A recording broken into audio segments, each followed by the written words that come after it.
मुझे याद है जब मुझे पहला इन्वेस्टर समिट करना था, तब हमारे औद्योगिक विकास के मंत्री आए थे। उन्होंने कहा था कि हम एक यहां पे अपना इन्वेस्टर समिट करना चाहते हैं। तो मैंने उनसे पूछा कितने का आप निवेश करना चाहते हैं। उन्होंने कहा कि इन्वेस्टर समिट में हम लोग 20,000 का टारगेट लेके चल रहे हैं।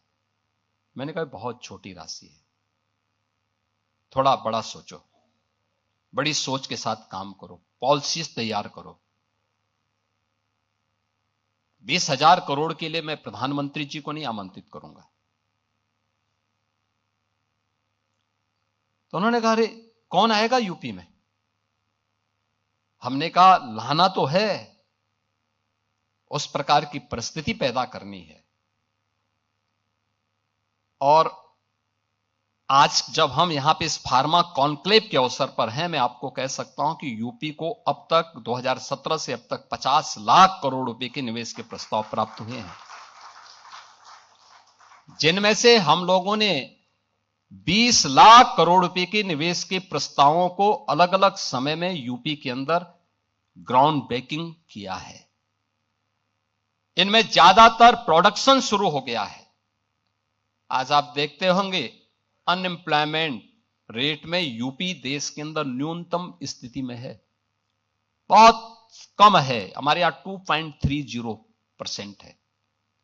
इतने बड़े राज्य में 25 करोड़ की आबादी में, उस 25 करोड़ की आबादी में कोई उस देश की नहीं जहां की आबादी बूढ़ी हो रही हो, ये उस देश की है जहां पे 56 से 60% आबादी अपने आप में स्किल वर्क फोर्स हो,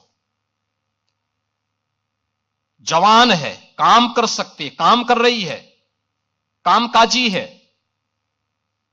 और उस राज्य के अंदर उस बड़ी आबादी के लिए, उस प्रकार की स्थिति के लिए हम लोगों ने अपने कार्य को, इसके लिए हमें रिफॉर्म करने पड़े, हमें उस प्रकार की सुविधाएं देनी पड़ी, हमें उस प्रकार के अलग अलग सेक्टर में उस प्रकार के परिवर्तन करने पड़े। और आज मैं कह सकता हूं कि हमारे पास लैंड बैंक भी है, हम सुरक्षा भी दे रहे हैं, बेहतरीन इंफ्रास्ट्रक्चर भी दे रहे हैं, और लैंड बैंक की भी सुविधा है। और प्लग एंड प्ले के लिए भी हम लोगों ने विभाग से कहा है कि जितना सस्ता हो सकता उतनी सस्ती लैंड उपलब्ध कराइए, जितनी अच्छी R&D की सुविधा हो सकती है उसको डेवलप करने के लिए, उसके लिए जितना पैसा लगता है। आज यूपी बीमारू राज्य नहीं है, देश की इकोनॉमी का एक ब्रेक थ्रू बनकर के उभरा है। आज रेवेन्यू सरप्लस के रूप में उत्तर प्रदेश कार्य कर रहा है, और इसके लिए जितनी भी धनराशि की आवश्यकता पड़ेगी हम लोग लगाएंगे, लेकिन हमें उस प्रकार के इकोसिस्टम को अपने साथ जोड़ना है। जब सभी लोग प्रयास करेंगे तो परिणाम आएंगे, और परिणाम हम लोग उस रूप में प्रस्तुत कर रहे हैं विकसित भारत की संकल्पना को आगे बढ़ाने के लिए। मैं आभारी हूं आदरणीय प्रधानमंत्री जी का। भी इसी फरवरी माह में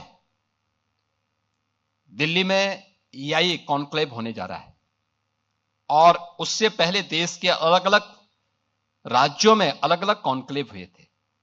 यूपी को मेडिकल के फील्ड में यूपी क्या कर सकता है, EI के सेक्टर में, मेडिकल फील्ड में EI का क्या रोल हो सकता है, यूपी उस कॉन्क्लेव को यहां पे लीड किया था।